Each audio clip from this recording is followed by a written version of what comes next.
Меня интересует именно вот эта печка, которая весит 40-50 килограмм. Она реально 20 лет работает у вашего родственника? Из моего личного опыта. Это непосредственно у тестя в селе. Ну, офигенно, очень эффективная штука.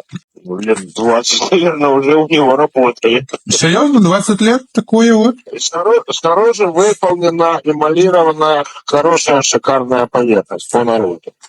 Сверху чугунная плита. Он, когда ему надо нагреть помещение, духовку открывает, переключатель ставит типа на духовку, там есть такой вариант, как длинный делать.